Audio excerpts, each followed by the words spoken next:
Hey guys, welcome back to another Warframe video and continuing my series with lore behind the frame. Today we'll be covering Nezha. So Nezha, just who or what the hell is Nezha, right? It's a very strange tale and yeah, let's just get into it. So in Chinese mythology, there was this woman who was going to give birth to her third child. However, she had been with that child, she'd been pregnant with that child for like 3 years and 6 months or something like that. And the night before the woman went into labor, she had a vivid dream that Taoist the Mortal had come to her. He pretty much told her to accept the child and to name the child Nezha. So next day when she actually gave birth, she didn't give birth to a child. She gave birth to a big blob, a big ball of like flesh and skin and hair. And you may be like, what the fuck? This is actually a real condition in real life. It's rare. It happens sometimes. I have speculations as to how this is done, like how this would transpire, but that's a whole different category. I learned about this when I was a child. It actually, not from this story, but from like science, and it actually had freaked me the fuck out for a long time. So I'm not gonna look up what's the name of this condition, because I finally got that image of that disgusting condition out of my mind. I do not want to see pictures by accident while trying to research what the name of this is called again. But it's an occasion where you do grow this thing inside of yourself, like a tumor, but it's not attached to you. And I think it can even have like teeth and nails in different parts of itself, like just randomly anywhere, and hair and skin and its flesh. Yeah, so that thing is definitely not a child. But anyway, this story was made a long time ago, so they didn't know this was a medical condition, and I don't know, maybe it got merged into this mythology. I don't know, or maybe it really happened, right? I don't know. But anyway, the point is she gave birth to this ball of flesh and hair and stuff like that. And the father, which was a military commander, he thought that the thing that his wife just birthed was a demon, so he tried to kill it. But upon hitting it, he actually, like, kind of like if it's an egg, he cracked it and he opened it while hitting it. That's not what he was trying to do. He was trying to kill it. But striking it actually opened it, and then it revealed not a baby or a demon, it revealed a child. It was a child inside of that ball. So it just gets stranger and stranger.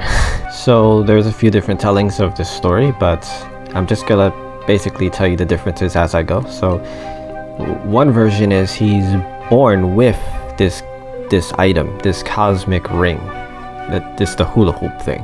So he's born with it in some tales. In some other tales, a Taoist immortal comes to take Nezha to raise him, right? And then he gives him the cosmic ring. So that cosmic ring, that golden hula hoop wheel thing, that thing it's kind of like Thor's hammer, to be honest with you. Like, normal people cannot lift that. In fact, I doubt that even some of the immortals, some of the gods and stuff like that, would be able to lift that thing, to be honest with you.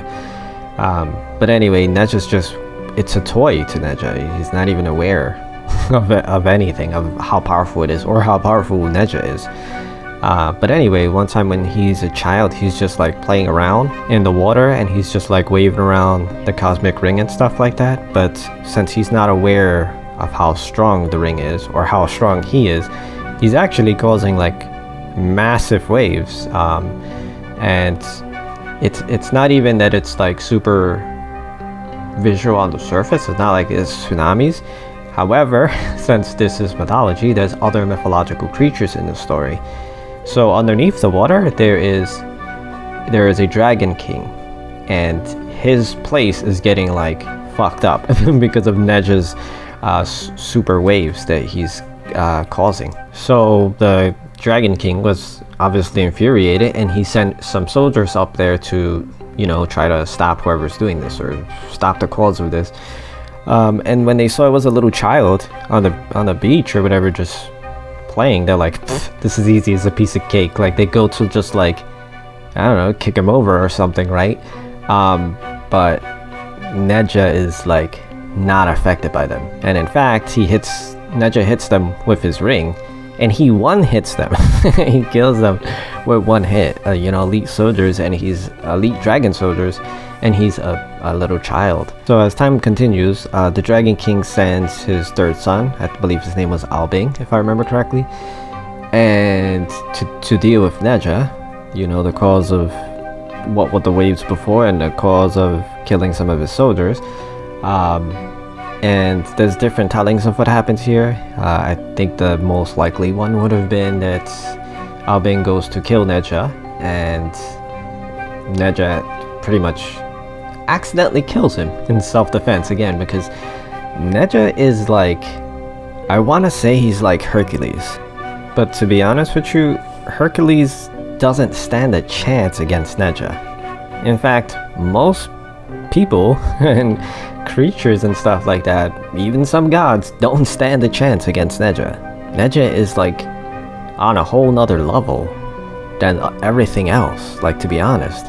But what I mean that he's like Hercules is, I don't know if you guys remember in the past, there was like this Teen Hercules cartoon, or like Young Hercules or whatever it's called, and you get to see this like goofy child that he's not aware of his own strength. He doesn't know how strong he is and stuff like that. And in fact, that's even the story in mythology, that like Hercules killed his mentor and stuff like that. Like, he's not aware of how strong he is. Like, you have to learn how to like be gentle when you have that much power, kind of thing. But up to this point, Nezha didn't really know that he was different than everyone else. Like, he didn't know he was that powerful. He didn't know that people couldn't like pick up this magical ring that he just wields around like it's made of nothing. Anyway, continuing with the story, the Dragon King realized how actually powerful Nezha is, for whatever reason that he is that powerful.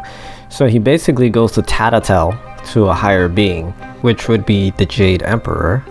So the best way I can describe what's going on here is like Nezha accidentally beats someone's little brother up, but that kid can't take Nezha on, so he's gonna go like tattletale to the principal, but Nezha's aware that he's gonna be tattletaled on, and he doesn't want to get in trouble.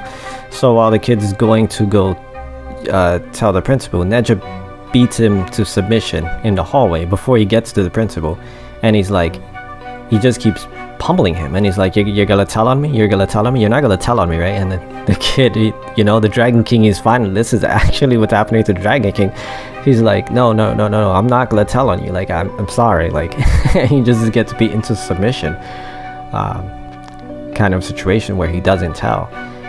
But what he then does in the future instead, because he has to get retribution, you know, he's a Dragon King, and he's just getting punked around by this little kid, right?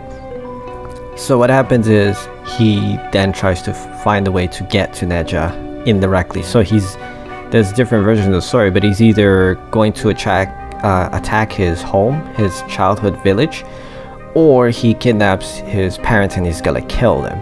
Either way, the point is Nezha's parents would be killed in this action. So the Dragon King is like giving him an ultimatum, you know, like, surrender yourself to me so I can kill you, or I'm gonna kill your parents, pretty much. So it's hard for Nezha to even comprehend this, because he's like, it's not even their fault. It's like, this is me, I'm the one you want, so like, why are you even targeting other people? So he surrenders himself, and he sacrifices himself to save the people he cares about, which is kind of weird in itself. Like, I didn't tell the whole story, but it's like, his father is very disapproving of like everything Nezha does, everything Nezha says, everything Nezha is. So I'm gonna cycle back to that in a second, but let me first describe what's going on. So Nezha did die when he sacrificed himself. However, when his master found out that Nezha's dead, he uses lotus roots to try to bring him back to life, but something else is needed. So inside of his mother's dream, Nezha comes to his mother, and he tells her, you know, you gotta build me this temple so I can be resurrected and stuff like that. And you know, she's super excited to see her son alive. Well, not alive, but to see that her son still exists, and that he will be alive again if she can do this, you know, in conjunction with his master doing this stuff with the lotus roots to restore his body, or to create him a new body so he could be reborn. However, cycling back to what I was saying before, when his father finds out, he's not approving of his son getting this temple. He doesn't want him to get this temple. He doesn't want him to be reborn. So he's like, no, this is not gonna happen. Nezha's not getting a temple. He doesn't deserve a fucking temple. He's dead, so what? Let him be, kind of thing. Like, he's a real jackass for like no reason. So in secret, his mother still built the temple. However, when his father finds out, he takes down the temple. Like, he's such a fucking jackass. Anyway, Nezha still gets reborn anyway, and he's even more powerful than before, because now he's given new tools. He's given this sash, and he's given this fire spear by his master, as well as these weird like hover shoes, I want to say, some upgrade to his foot attire. So a few things transpire before Nezha's reborn. So Al Quan, the Dragon King of the East, he kinda is like a tyrant, and he's not giving rainfall to the people and stuff like that, because he has control over water and stuff like that. So when Nezha does come back, he kinda beats the crap out of him, and gets, rebalances everything the way it's supposed to be, as well as he confronts his father. So Nezha was kind of like super annoyed and frustrated that his father was like so disrespectful, like not only his whole life, but it's like to like take down this very shrine that would have resurrected him, which he was still resurrected anyway. But it's like what the fuck, like what are you doing? What's your problem? So he's infuriated, and so he pretty much beats the crap out of his father like multiple times, and his father, like, he runs for his life because he can't take on Nezha at all. And one of Nezha's brothers, one of his father's sons, he tries to intervene and stop Nezha, but he gets killed in the process. And then the other son, he's more like, the first son was more like combat oriented, and the other one's like more intellectual. So he goes to like try to get the aid of like two Buddhas, and what they do is they prevent Nezha from killing his father. And then the whole moral of the story kind of gets revealed here, which is a hard concept for me to wrap my head around, but I'm guessing that perhaps Chinese culture is like this, or perhaps in the past Chinese culture was like this.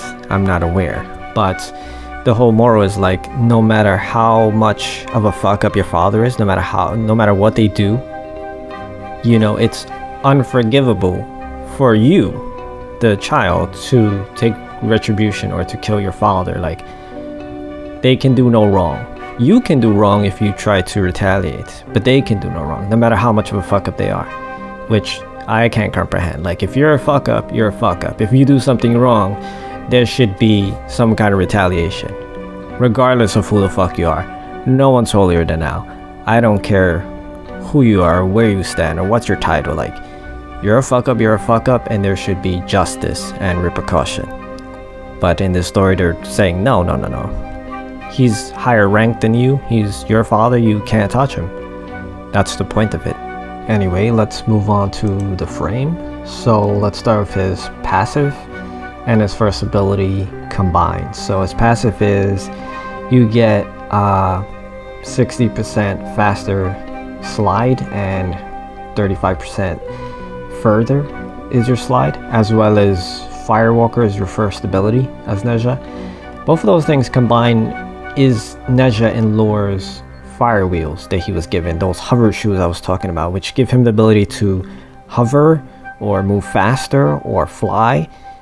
That's what it is. Those fire wheels are like hover shoes. It's the best way I could describe what it is. So it does make sense. His second ability, the Blazing Chakra. Wow. Okay, so remember I said that he's like stronger than Hercules? So imagine Hercules or Thor throwing something at your face, like Thor's hammer at your face. Like, there is no face left. Like, your head, you're decapitated. Like, your body might explode, or like snap into two. Like, there is no chance you're gonna survive this hit. So getting that chakra thrown at you, like, holy fuck, there's not many things that can withstand that attack. Remember, he just basically punched the dragon guards in the face with the ring in the story, and they were one hit. So imagine if you were to throw that ring with force. Oh, sorry, I got distracted by the thought of it being in lore, but yeah, it makes sense lore-wise to have the ring. I mean, it would have made more sense if his trademark was the spear, the fire spear, rather than him being it seemingly all about the ring. He's more all about the spear, to be honest, but I guess early in the story he is more about the ring, so it does make sense to lore, I guess. So his third ability, the warding halo, it's, if you remember the story I was telling, I kind of hinted at some things, but Nezha is pretty much invulnerable. Like, you can't really phase him, you can't really damage him. Like, there wasn't many things that could actually affect Nezha. So him having this ability does make him more like he's supposed to be in lore, which is like, you could probably shoot Nezha in the head and it's just gonna like annoy him, and then he's gonna beat the crap out of you. So this makes a lot of sense. His fourth ability, Divine Spears, it should have just been one Divine Spear, right? His fire spear. But perfect, because then it wraps up Nezha perfectly. Like, every aspect of how Nezha is supposed to be is all covered here. Like, they did well on this one. They did pretty damn well. Like, there's not one thing where I look at it and I'm like, what is this? Why did you add this into this kit? Or I'm like, why didn't you add this thing, which is more iconic to it? No, he has everything he's supposed to have. Perfect. Except for the sash, I guess. Yeah, he's missing the sash. Few random notes to throw here. They might make a skin in the future because of lore, where he has like multiple heads, like 3 heads and a lot of arms. They might not do it, but if they do it, it will make sense to lore. As well as I wanna note the chakram really quick, because everybody knows what a chakram is, right? It's just like a bladed frisbee that you throw and you can decapitate people and stuff like that, or sever limbs, sure. But in most like video games, movies, shows and stuff, like, chakrams come back to you, like Xena Warrior Princess, for instance, and you may be like, why is it coming back to you? This doesn't make you know, sense to physics and stuff like that. There's no way it's gonna come back to you. It's because in Hinduism, Vishnu, he has what is probably the most powerful weapon, like, I guess handheld weapon, probably out of all the mythologies, perhaps. And it's a chakra, but when you throw it, it can come back to you, but it is extremely powerful. And that's where a lot of people are getting their inspiration from. They're saying this is not just any old chakram, this is the top grade, you know, golden tier chakram. This is the epic weapon chakram, the epic version of a chakram, the one that comes back to you. And that's pretty much why everybody does that their chakram returns when it's not supposed to. It's not a boomerang. Anyway, this just about covers the third Lotus Prince, Nezha. So thanks for watching, guys, and I'll see you next time.